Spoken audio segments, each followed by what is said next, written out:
어느 날 소경과 그 절름발이가 험한 길에 동시에 만났습니다. 뭐 소경은 볼 수가 없으니까 인기척만 느끼고 다짜고짜 도움을 요청했어요. 저 좀 도와주십시오. 그랬어요. 그랬더니 이 절름발이가 소경에게 이렇게 대꾸를 합니다. 내가 어찌 당신을 도와줄 수가 있겠어.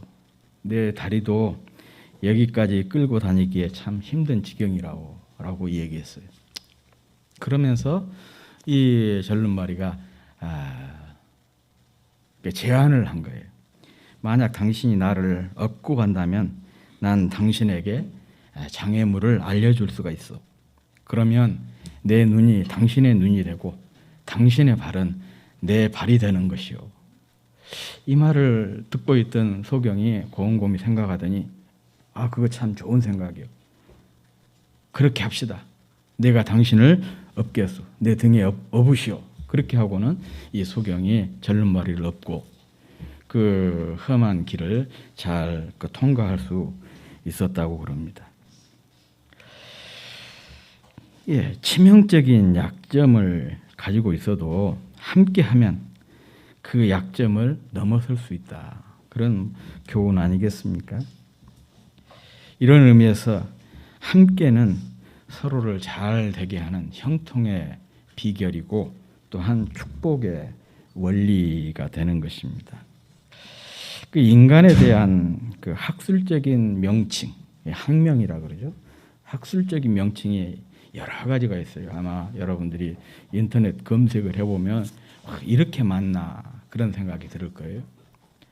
아마 그 학술적인 명칭 중에 호모 사피엔스라는 말을 잘 아실 거예요. 가장 우리가 흔하게 들을 수 있는 말이잖아요. 호모 사피엔스.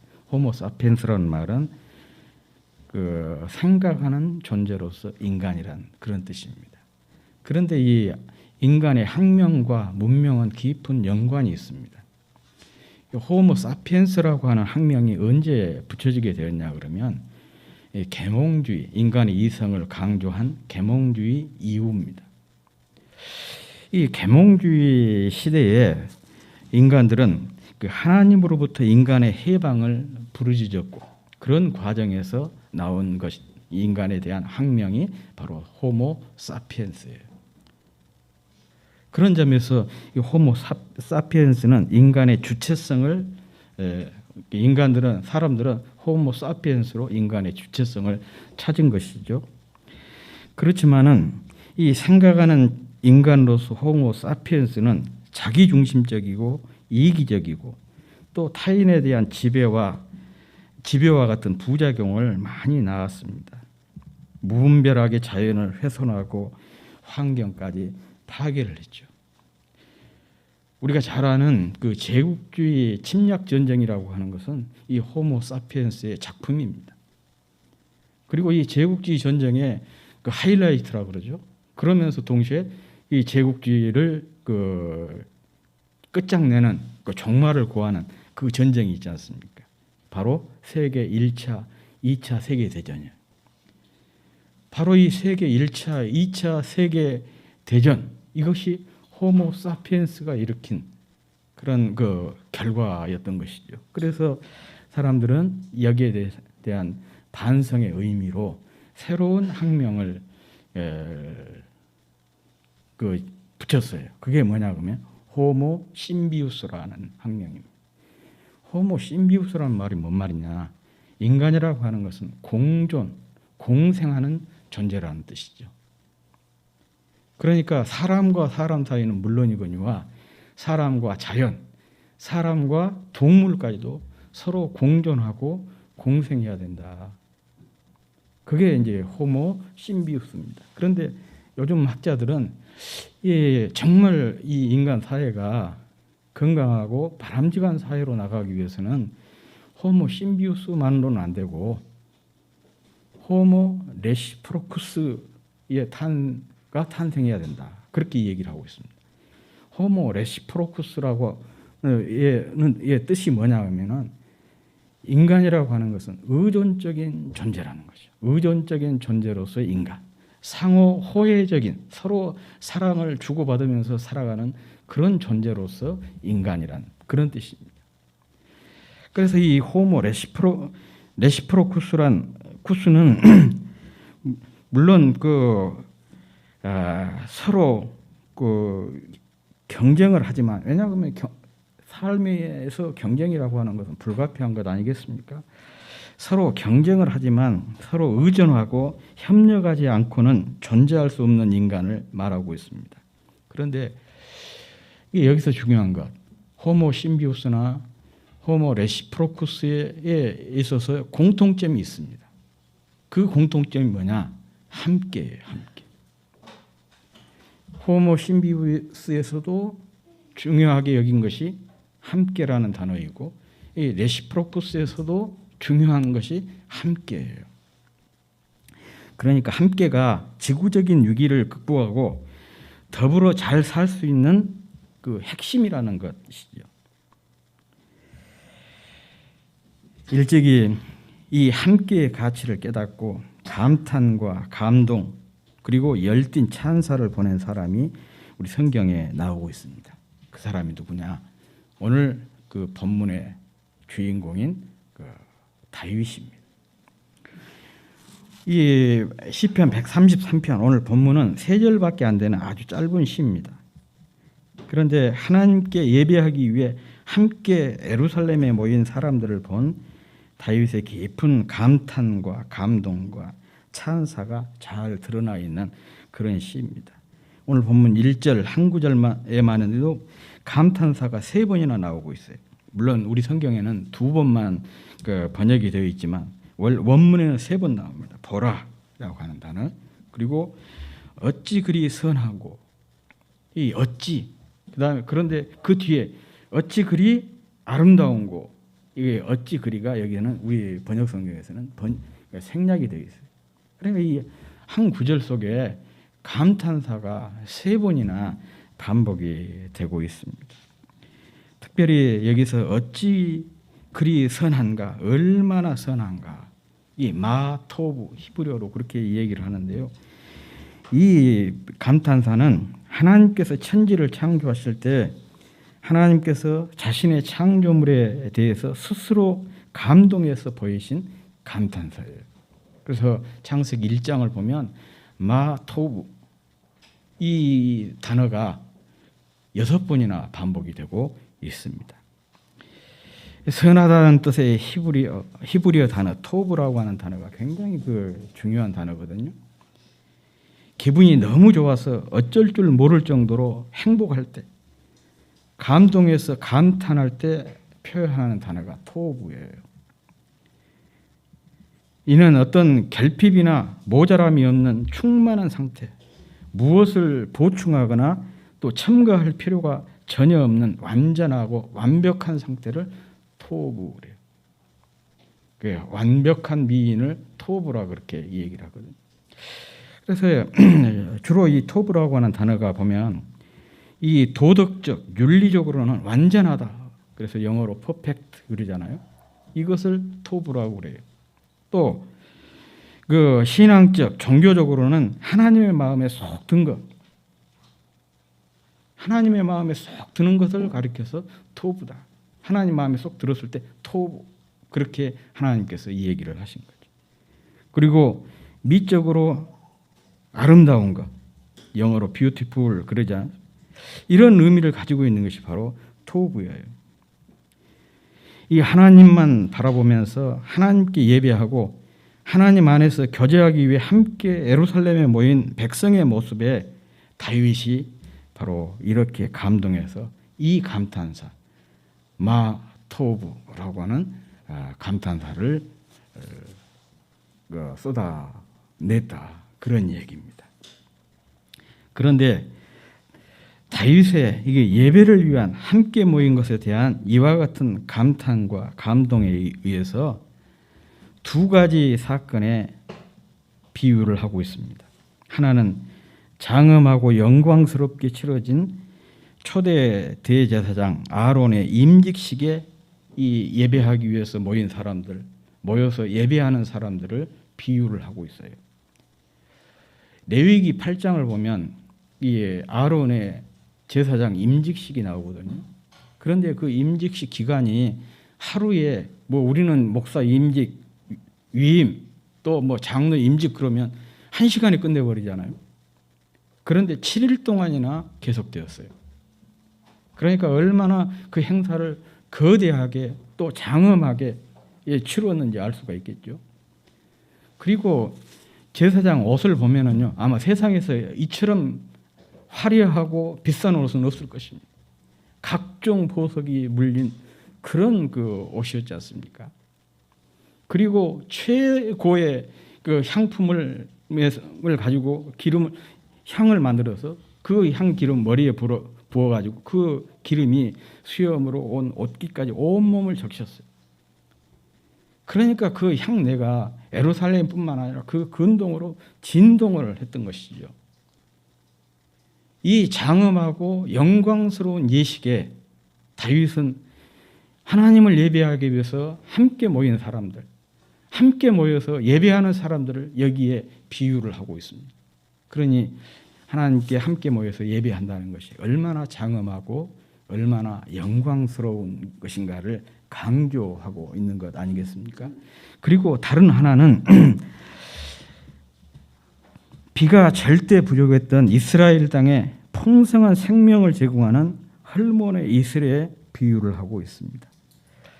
성경에서 이 헐몬의 이슬이 종종 하나님의 은혜의 비유가 되고 있습니다. 그도 그럴 것이 그 이스라엘 국토 90%가 사막이거든요. 1년 연간 강수량이 우리나라 하루 오는 비보다 더 적어요. 그러니까 비가 물이 절대적으로 부족한 곳에 매일 저녁 촉촉이 내리는 이슬은 생명 자체인 셈입니다.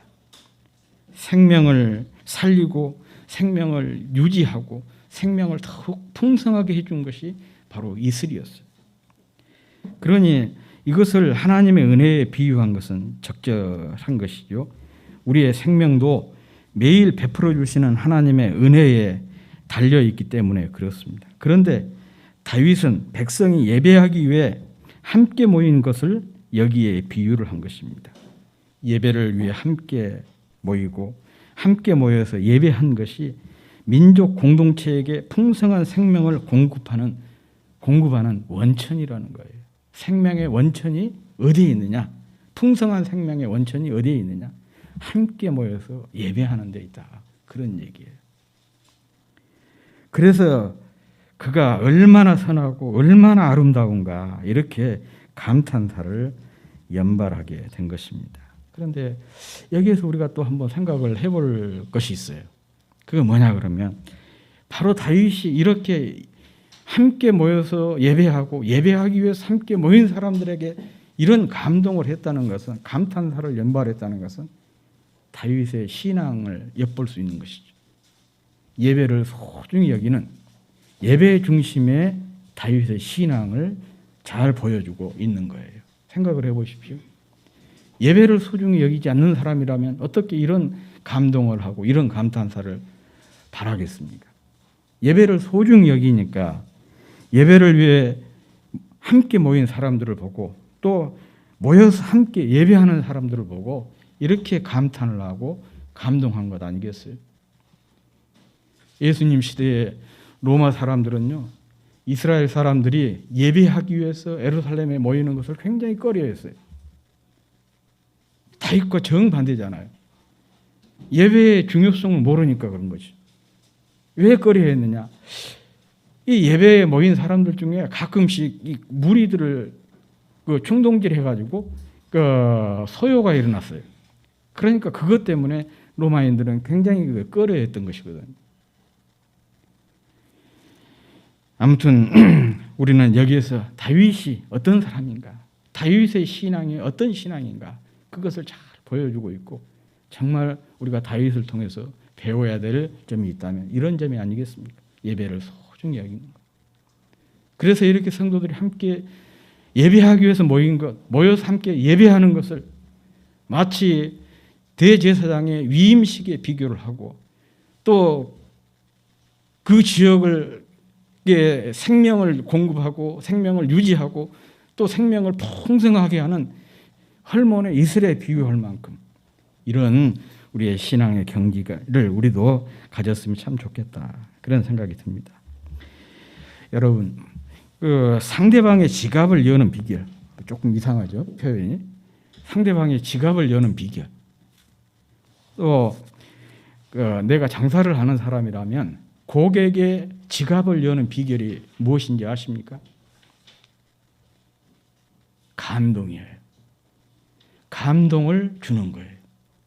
감동을 주면, 감동을 받으면 부모의 지갑이 열리고 남편의 지갑이 열립니다.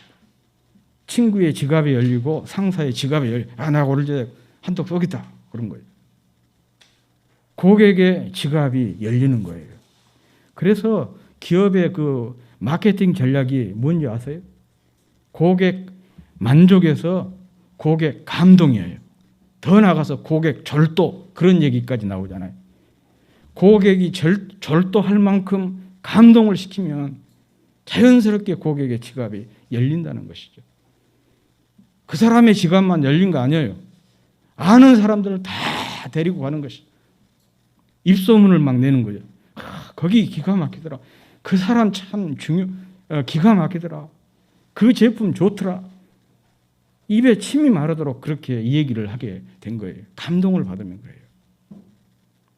그래서 고객 만족을 넘어서 고객 감동, 고객 절도, 이런 표현까지 해가면서 기업들이 이 전략, 그 마케팅 전략을 세우고 있는 것입니다. 우리가 주님의 관심을 끌고 주님께 칭찬을 받고 주님의 복을 받는 비결도 마찬가지입니다. 주님을 감동시키는 거예요. 주님을 감동하게 만드는 것이에요. 복음서에 주님께 감동을 드려 복을 받은 사람 얘기가 자주 나오지 않습니까? 그 대표적인 사람이 수로보니게 여인이에요. 예수님께서 거의 유대 지역 안에서만 이렇게 활동을 하시다가 그 지경을 벗어나는 것이 한두 번 정도 있었는데 예수님께서 들어와 시돈 지방으로 잠시 쉬러 가셨던 것 같아요. 그런데 예수님에 대한 소문이 그 지역까지 쫙 퍼져 있어가지고 예수님께서 그 지역에 가시니까 한 여인이 흉악한 귀신에 들려서 그 고생하고 있는 딸을 가진 한 여인이 예수님 앞에 찾아와가지고 자기 딸을 고쳐달라고 요청하는 그런 내용이 나와요. 이 정도 되면 주님께서는 다 금방 고쳐주시잖아요.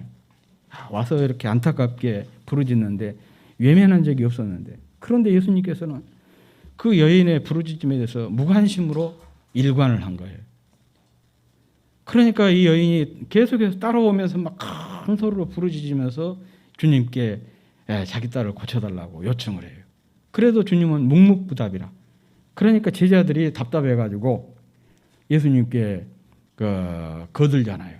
주님, 빨리 들어주지 않으면 우리 귀찮아서 쉬도 못 오겠습니다. 뭐 그런 말은 안 나오지만 그런 비슷한 얘기를 한 것 같아요. 그러니까 주님께서 뭐라고 말씀하셨느냐? 나는 이스라엘의 잃어버린 자를 찾기 위해서 보냄을 받았다. 그리고 생각해봐라. 자식에게, 자녀에게 줄 떡을 개에게 주는 부모가 어디가 있겠냐? 그렇게 이 얘기를 했어요. 사실 이것은요, 굉장히 위험하고 도발적인 그런 발언이거든요. 이방인 지역에서 이방인을 주님이 인들을 개라고 그렇게 표현한 것과 같은 얘기죠. 아마 이쯤 됐으면 이 여인도 예수님에게 거품을 품으면서 막 욕을 하고 도망쳤을 거예요. 그런데 이 여인은요, 도망친 것이 아니라 오히려 더 겸손하게 주님 앞에 엎드립니다. 맞습니다. 자기가 개라는 거예요. 그런데 개도 그 주인의 상에서 떨어지는 부스러기를 먹지 않습니까? 부스러기 은혜라도 달라는 그런 고백이죠. 이 말에 주님께서 크게 감동을 받으셨어요. 주님이 이렇게 말씀하시죠. 여인이여, 내 믿음이 크도다. 내 소원대로 되리라. 즉시 그 여인의 딸에게 붙어있던 들렸던 귀신이 떠나고 회복이 되었다. 그런 말씀이에요. 주님께서 감동하시니까 문제가 그냥 순식간에 해결이 되어버린 거죠.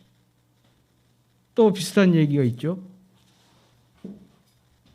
베드로의 고향인 가버나움으로 주님께서 이렇게 쭉 들어가시는데 거기에 주둔해 있던 로마 백부장은 100명의 병사를 거느린 로마의 중간은 아니고 말단 장교라고 볼 수가 있죠. 백부장이 주님께 나와가지고 요청을 한 거예요. 지금 자기 종이 중풍으로 쓰러져가지고 심히 고생을 하고 있습니다. 괴로워하고 있습니다. 고쳐주십시오 그랬어요. 그러니까 주님께서 흔쾌히 내가 가서 고쳐주리라 그렇게 말씀하셨거든요. 그러자 이 백부장이 반색을 한 거예요. 어떻게 뭐라고 얘기를 하냐. 나는 주님께서 우리 집에 오시는 거 감당할 수가 없습니다. 주님께서 수고롭게 우리 집까지 오실 필요 없고 말씀만 해 주십시오. 저도 밑에 많은 사람을 부리는 사람으로서 이 사람에게 이것 해라 그러면 이것 하고 저것 해라 그러면 그냥 저것 합니다. 주님께서도 말씀만 하시면 내 집에 있는 내 종이 깨끗하게 될 것입니다. 그렇게 이 얘기를 하죠. 이 얘기를 듣고 예수님께서 너무너무 기뻐하시면서 내가 이스라엘 사람 중에서도 이만한 믿음을 아직까지 만나보지 못했다. 그 순간 이 백부장의 종이 깨끗하게 중풍에서 고침을 받게 된 사건이 마태복음에 기록이 되어 8장에 기록되어 있습니다. 우리는 어떤 문제를 만나면 문제에만 집중하는 경향이 있습니다. 그러다 보니까 문제에 눌려서 헤어나지를 못하는 경우가 있습니다. 다시 말하면 문제에 그냥 질식을 당해 버리는 거예요. 그런데 앞에서 소개한 이 두 사건이 우리에게 주는 교훈은 바로 이것입니다. 문제를 보지 말고 문제보다 크신 주님을 바라보라는 것이에요. 어떻게 그 주님께 감동을 드릴 것인가에 집중하라는 것입니다. 그러면 우리가 주님을 감동시키기만 하면 문제는 절로 해결이 된다는 것이죠.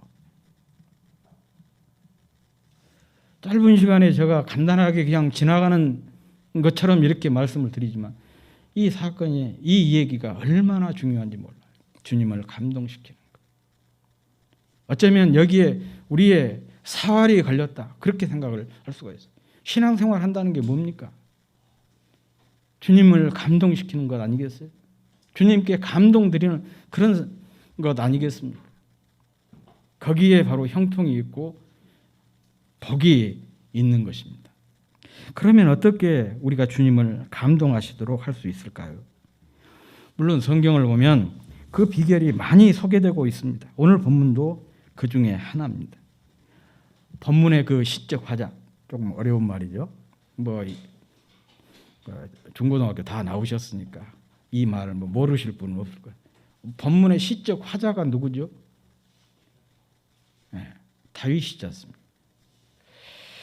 다윗이 바로 시적 화자인데 다윗이 하나님을 예배하기 위해 함께 모인 백성, 함께 모여 예배하는 백성을 보고 감탄하고 감동하고 찬사를 보내고 있는 것이 오늘 본문입니다. 그런데 이 본문의 이 시적 화자를 한번 바꿔보는 거예요.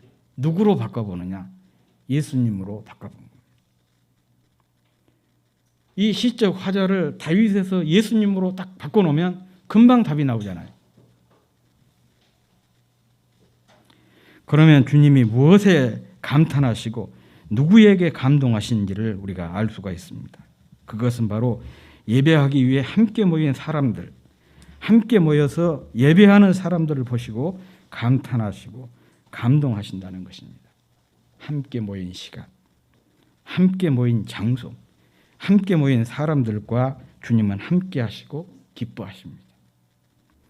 우리가 함께 모여 기도하고 함께 모여 찬양하고 함께 모여 예배하고 함께 모여서 섬기고 교제할 때 주님은 크게 감동을 하신다는 것입니다.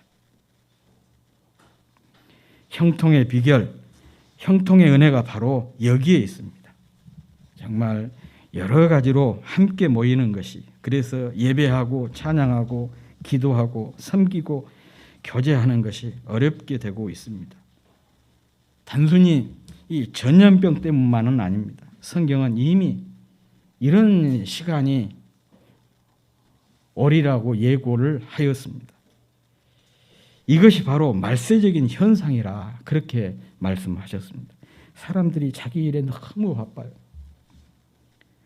또 사람들의 마음과 열정의 방향이 주님이나 주님께서 하신 일이나 또 주님께 예배하고 찬양하고 기도하는 일에 있는 것이 아니고 그냥 세속적인 즐거움이라든지 세상적인 일이라든지 세속적인 관심거리에 쏠려 있기 때문에 그런 것이죠.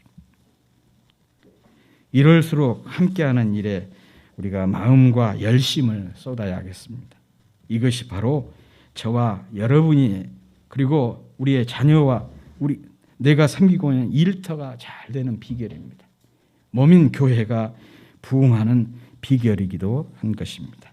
아무튼 주님이 감동하시도록, 주님께서 감탄하시도록 함께 모이고 함께 모여 예배하고 함께 모여서 찬양하고 기도하고 섬기는 저와 여러분이 될 수 있기를 주의 이름으로 축복합니다.